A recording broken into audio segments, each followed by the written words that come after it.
کوئی کام آپ کرنے کا ارادہ رکھیں، شروع میں وہ بڑا بھاری معلوم ہوتا ہے، بہت مشکل ہے، قدم بڑھا لیں معلوم ہوتا ہے کچھ آسانی ہو گئی، کچھ آگے چلیں گے معلوم ہوگا اور آسان ہو گیا۔ یہ فطرت کا ایک قاعدہ ہے، جو بھی آپ فیصلہ کرتے ہیں جدھر آپ جانا چاہتے ہیں ابتدا میں وہ مشکل نظر آئے گا، اس کے جو احتمالات ہیں، جو اس کے مشکل پہلو ہیں وہ سامنے آئیں گے، وہ ڈرائیں گے، وہ خوفزدہ کریں گے، لیکن آدمی ہمت کر لے اور اس کام کا بیڑا اٹھا لے، آغاز کر دے کام کا، تو خود محسوس کرے گا کہ میں نے اسے جتنا بھاری سمجھا تھا یہ اتنا بھاری پتھر نہیں ہے، یہ جتنا کچھ مشکل نظر آ رہا تھا بادی النظر میں اور آغاز کار میں، یہ تو اتنا مشکل کام نہیں ہے۔ یہ تیسیر ہے، جیسے جیسے آدمی بڑھتا ہے، اور یہ تیسیر دو طرفہ ہوتی ہے، خیر کی طرف بڑھیں گے، آج 1 درجے کی نیکی کیجئے، کل 10 درجے کی نیکی آسان ہو جائے گی، پرسوں 100 درجے کی نیکی جو ہے وہ آپ کے لیے آسان ہو جائے گی۔ آج وہ 100 درجے کی نیکی آپ کو معلوم ہوگا کہ میرے لیے ناممکن ہے، میں وہاں تک نہیں پہنچ سکتا۔ اسی طریقے سے آپ برائی کی طرف پہلا قدم اٹھائیے، 10 برائیوں کے لیے اور دروازہ کھل جائے گا، اس میں آگے بڑھیں گے 100 برائیاں اور سامنے آ جائیں گی۔ جس کی ایک سادہ سی مثال ہے، ہمارے معاشرے میں 1 صدی قبل اس بے پردگی اور فحاشی اور عریانی کا تصور ممکن نہیں تھا۔ وہ جو کہا تھا حفیظ جالندھری نے کہ چشم فلک نے آج تک دیکھی نہ تھی ان کی جھلک، وہ جو رقاصہ نام کی ان کی نظم ہے عنوان سے، بڑی پیاری نظم ہے، یہ تھا ہمارے ہاں پردوں کا حال کہ چشم فلک نے آج تک دیکھی نہ تھی ان کی جھلک، لیکن یہ کہ آج انہی کی پوتیاں، پڑپوتیاں، نواسیاں، پڑنواسیاں جو ہے وہ جس طریقے سے نیم عریاں لباس میں سڑکوں پر چلتی نظر آ رہی، یہ ایک دن میں نہیں ہوا۔ پہلے برقع اترا، چادر آ گئی، پھر چادر کی بجائے بھی دوپٹہ آ گیا،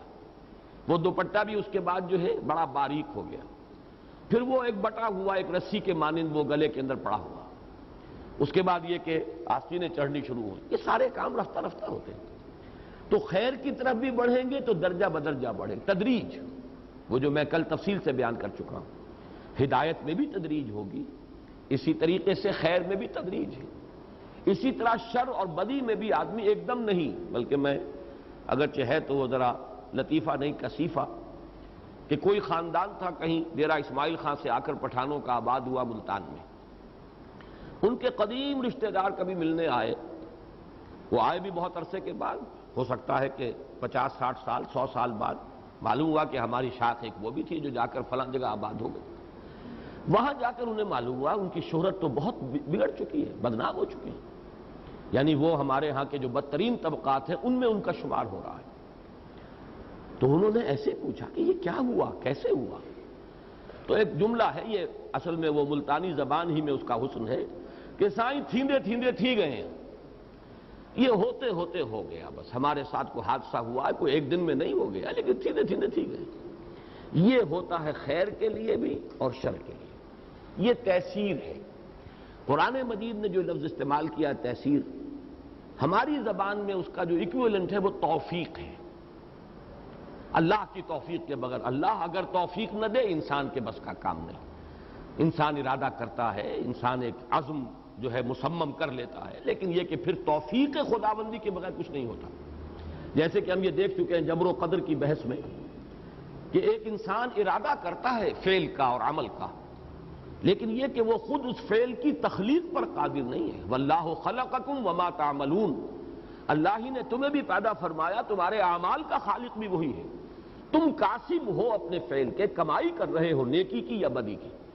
باقی وہ فعل وجود میں نہیں آئے گا، اس لیے کہ یہ پورا کارخانہ قدرت اللہ تعالیٰ کے حیطۂ اقتدار میں ہے، اس کے قبضہ قدرت میں ہے،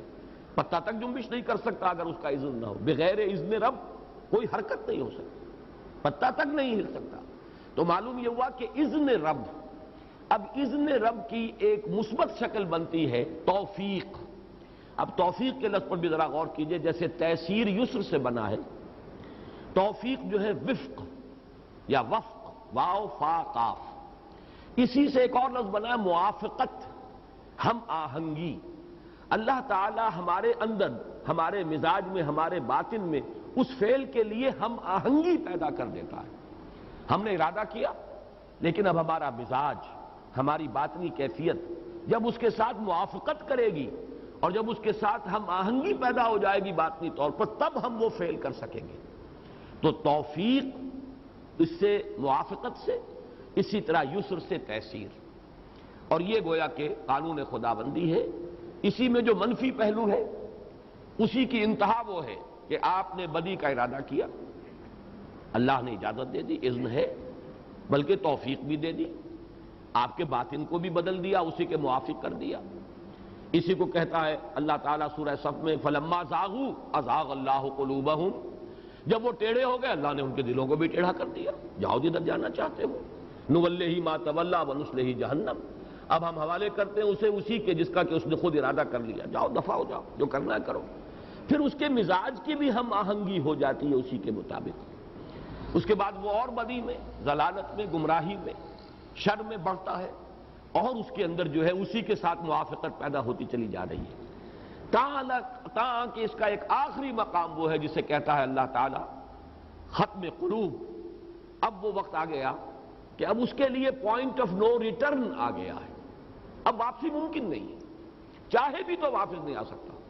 اس لیے کہ وہ اتنا بندھ گیا ہے، اس کے مزاج کے اندر وہ شے اس درجے رچ بس گئی ہے کہ وہ اب گویا کہ بے بس ہو گیا ہے۔ جیسے کہ ہم نے پڑھا ہے کہ ایک وقت وہ بھی آئے گا، سورہ نون میں ہم یہ پڑھ چکے ہیں، جب کہا جائے گا سجدہ کرو، سجدہ نہیں کر سکیں گے، فلا یستطیعون، چاہیں گے سجدہ کریں لیکن سجدہ نہیں کر سکیں گے، خاشعۃ ابصارہم ترہقہم ذلہ، ان کی نگاہیں شرم اور خجالت سے زمین میں گڑی ہوئی ہوں گی، چہروں کے اوپر سیاہی جو ہے تک رہی ہو۔ تو ارادے کے باوجود آدمی ایک وقت آتا ہے کہ اس کے دل پر مہر لگ چکی ہوتی ہے، جیسے کہ غالباً 7ویں پارے کے آخر میں فرمایا ہے وَنُقَلِّبُ أَفْئِدَتَهُمْ وَأَبْصَارَهُمْ كَمَا لَمْ يُؤْمِنُوا بِهِ أَوَّلَ مَرَّةٍ، ہم الٹ دیتے ہیں ان کے نگاہوں کو، ان کے دلوں کو، جب وہ ایمان نہیں لائے تھے پہلی مرتبہ، جب انکشاف حق ہوا، دل نے گواہی دے دی بات صحیح ہے، انسان نے نہیں مانا، رد کر دیا، کسی مصلحت کی وجہ سے، کسی لالچ کی وجہ سے، کسی تعصب کی وجہ سے، کسی ضد کی وجہ سے، تو اب اس کے اندر سے وہ بصیرت باطنی سلب ہو جاتی ہے۔ اسی کا نام ہے ختم اللہ علی قلوبہم وعلی سمعہم وعلی ابصارہم غشاوہ ولہم عذاب عظیم۔ تو یہ ہے وَنُيَسِّرُكَ لِلْيُسْرَىٰ، اے نبی ہم آپ کو ان قریب موافق کر دیں گے۔ اب تیسیر کے لفظ کی بجائے میں یہاں لفظ لا رہا موافق، اس لیے کہ وہ ہماری سوچ اور ہمارے ذہن سے زیادہ قریب ہے۔ یسرا سے مراد ایک تو یہ کہ ہر بھلائی، ہر نیک کام، لیکن یہ کہ حضرت عبداللہ ابن مسعود رضی اللہ تعالیٰ عنہ کا یہ قول موجود ہے، اور وہ آپ کو معلوم ہے کہ فقہائے صحابہ میں سے، کبار صحابہ میں سے ہیں، انہوں نے فرمایا کہ الیسرا سے مراد ہے الجنہ، سب سے زیادہ آسانی کی جگہ، سب سے زیادہ آرام کی جگہ، سب سے زیادہ آسائش کی جگہ کون سی ہے؟ وہ جنت ہے۔ تو سہج سہج ہم آپ کو اس جنت ہی کے موافق بنا دیں گے، آپ کے لیے سختیاں آسان ہوتی چلی جائیں گی، مشکلات جو ہیں وہ آپ کے لیے سہل ہوتی چلی جائیں گی، موانع ہٹتے چلے جائیں گے، اور رفتہ رفتہ آپ پہنچ جائیں گے الیسرا میں، وہ کہ جو سب سے زیادہ آسانی اور آرام کی جگہ ہے۔ یہاں اشکال جو ہے وہ یہ ہے کہ ہم آپ کو میسر کر دیں گے، آپ کو آسان بنا دیں گے، آپ کو موافق کر دیں گے یسرا کے لیے۔ اب اس میں عام طور پر تو یہ ہے کہ اصل میں کلام کے اندر کچھ تقلیب ہے، دو حرف جو ہیں وہ گویا کہ آگے پیچھے ہوئے ہیں، اور یہ چیز قرآن مجید میں ہے، قرآن کا ایک صوتی آہنگ ہے، اس صوتی آہنگ کی وجہ سے کچھ حروف آگے پیچھے ہو جاتے ہیں، اس کی بہت سی مثالیں اس سے پہلے آ چکی ہیں۔ اصل میں عبارت یہ ہے وَنُيَسِّرُ لَكَ الْيُسْرَىٰ، یہ لام جو لگا ہوا حرف جار یسرا کے ساتھ، اور کاف ہے یہ مفعول ہے، ضمیر مفعولی ہے، تو یوں اگر پڑھا جائے وہ لام پہلے لایا جائے نُيَسِّرُ لَكَ الْيُسْرَىٰ، ہم آپ کے لیے میسر کر دیں گے، آسان کر دیں گے وہ بڑی آسانی، یعنی ہر مشکل سہل ہو جائے گی، ہر موانع جو ہے راستے کے وہ دور ہو جائیں گے، اور آسان کر دیں گے اس آسانی کو، یعنی جو اس وقت بڑی بھاری نظر آ رہی ہے، یہ ذمہ داریاں اس کی بڑی کٹھن نظر آ رہی ہیں، بہت ثقیل محسوس ہو رہی ہیں، ان قریب ہم ان سب کو آپ کے لیے آسان کر دیں گے۔ یہ تو اکثر مفسرین نے اس کی یہ توجیہ کی ہے کہ یہاں کاف اور لام جو ہے یہ در حقیقت آگے پیچھے ہوئے ہیں، اصل کیا ہے وَنُيَسِّرُ لَكَ الْيُسْرَىٰ، ان قریب ہم آپ کے لیے آسان بنا دیں گے بڑی آسانی کو۔ لیکن امام راضی رحمۃ اللہ علیہ نے اس کی ایک توجیہ کی ہے، اور انہوں نے بڑے انشراح کے ساتھ کہا ہے اور اس میں خاصا ادعا کا پہلو بھی ہے. اللہ تعالیٰ کی حمد کرتے ہوئے بیان کرتے ہیں کہ اللہ تعالیٰ نے یہ نقطہ مجھ پر کھولا ہے. وہ چونکہ فلسفی ہے، منطقی ہے، اس اعتبار سے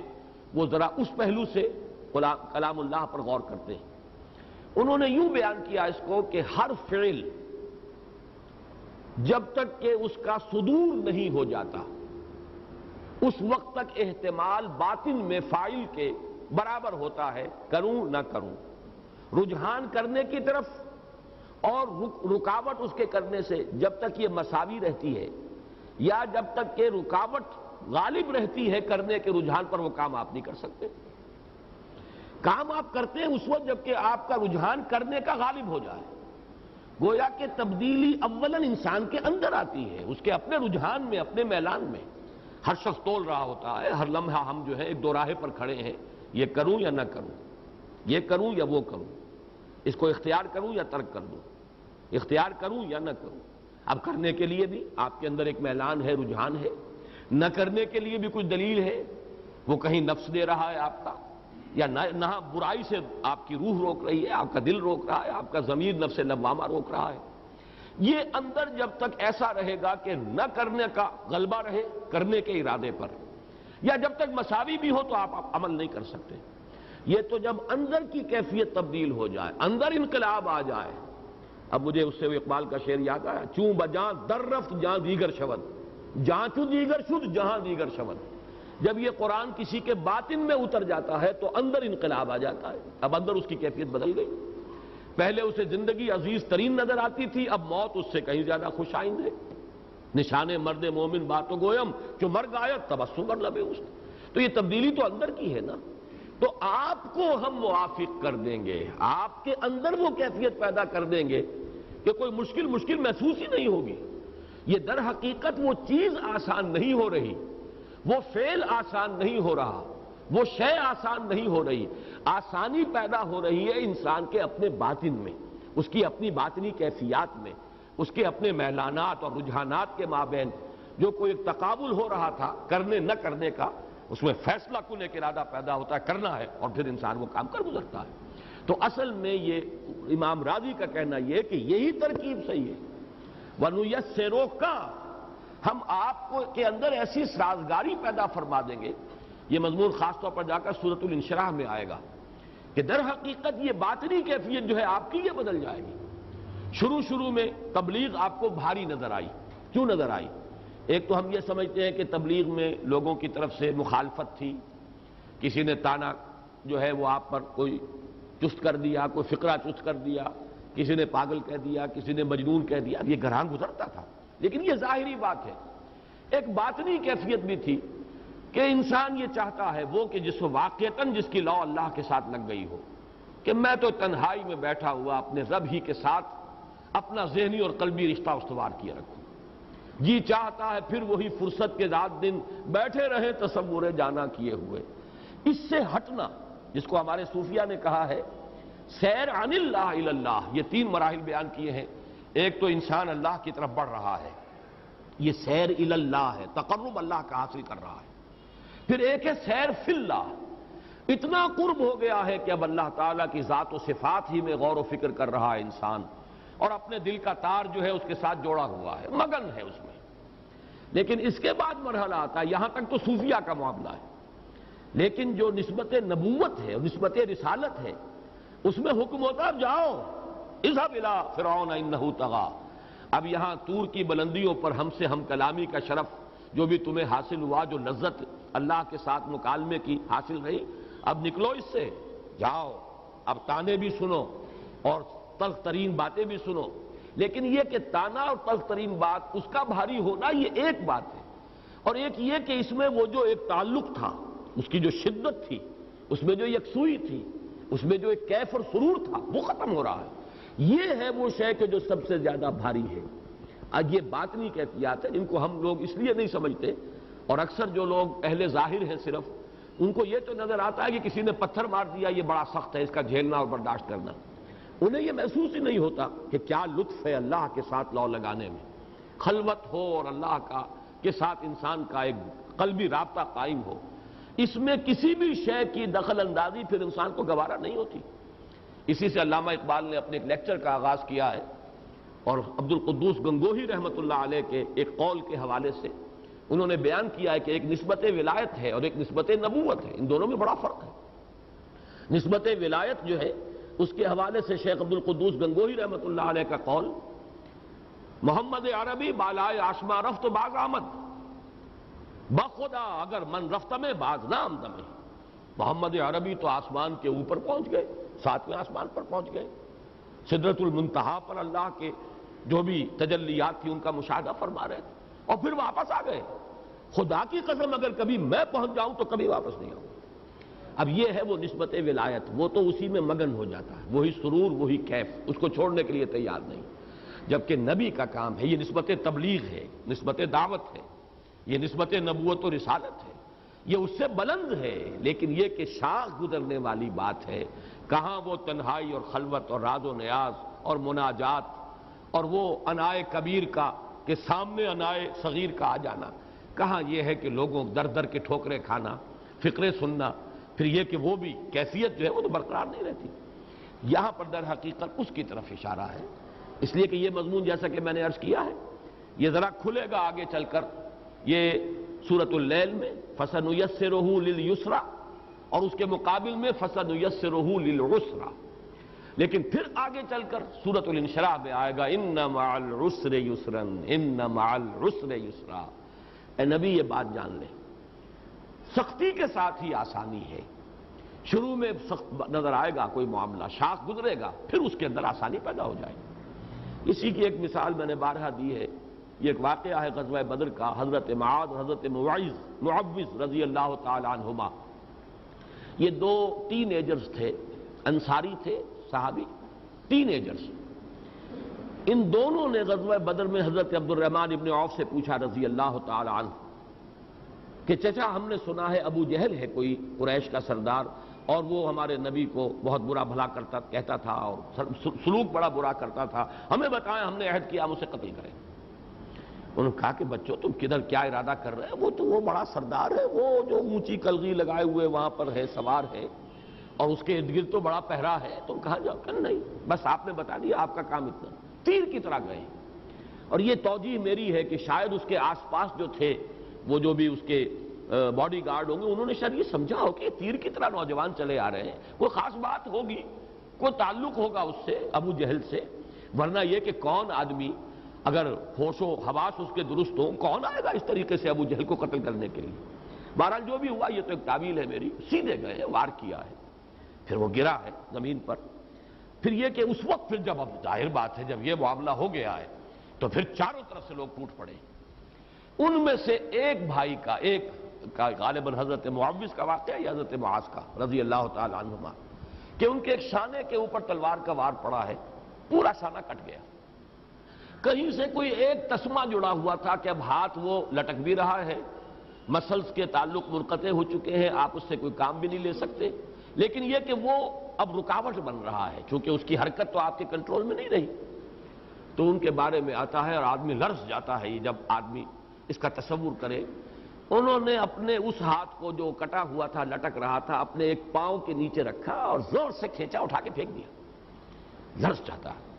اپنے جسم کے ایک حصے کے ساتھ انسان یہ بھی کر سکتا ہے، لیکن میں دعوے کے ساتھ کہتا ہوں، یقین کہ انہیں محسوس بھی نہیں ہوا ہوگا کہ یہ میں نے کیا کیا، اس لیے کہ وہ ایک کیفیت ہوتی ہے، باطنی کیفیت ہوتی ہے۔ یہ سننے والے کے لیے تو جھرجھری لانے والی شے ہے، لیکن یہ کہ جو اس پہ گزر رہا ہوتا ہے اسے محسوس بھی نہیں ہوتا۔ یہ ہے اصل میں تاثیر۔ خیر کی طرف بڑھیے، دیکھنے والے حیران رہ جائیں گے، اس نے کیسی کیسی ہمتیں کی ہیں، کیسی کیسی قربانیاں دی ہیں، کیسے کیسے ایثار کیا ہے اس نے، لیکن اسے محسوس نہیں ہوگا، اس لیے کہ وہ تو درجہ بدرجہ پڑھ رہا ہے نا، ایک دم تو چھلانگ لگا کر وہ K2 پر نہیں پہنچا ہے، بلکہ یہ تدریج ہوئی ہے۔ یہ ہے تیسیر۔ وَنُيَسِّرُكَ لِلْيُسْرَى، اے نبی ہم آپ کو موافق بنا دیں گے، آپ کی باطنی کیفیت کے اندر موافقت پیدا فرما دیں گے۔ یہ مشکلات یا یہ جو باطنی طور پر شاخ گزرنے والی کیفیات ہیں، یہ رفتہ رفتہ آپ کے لیے یہ بڑی قابل برداشت ہی نہیں، خوش آئند ہو جائیں گی، اس لیے کہ ایک روحانی لذت انسان کو اس سے بھی تو ملتی ہے کہ وہ جو ایک شعر میں نے کئی بہت مرتبہ پڑھا ہے کہ نشہ پلا کے گرانا تو سب کو آتا ہے، مزہ تو تب ہے کہ گرتوں کو تھام لے ساقی۔ کسی ایک گمراہ کو آپ ہدایت کی راہ پر لے آئے اور اس کی عاقبت آپ نے سنوار لی، کیا اس میں کم لذت ہے؟ اللہ کے ساتھ اپنا قلبی رشتہ اور روحانی رشتہ استوار کر کے بیٹھے رہنا اس کا ایک سرور ہے اپنا،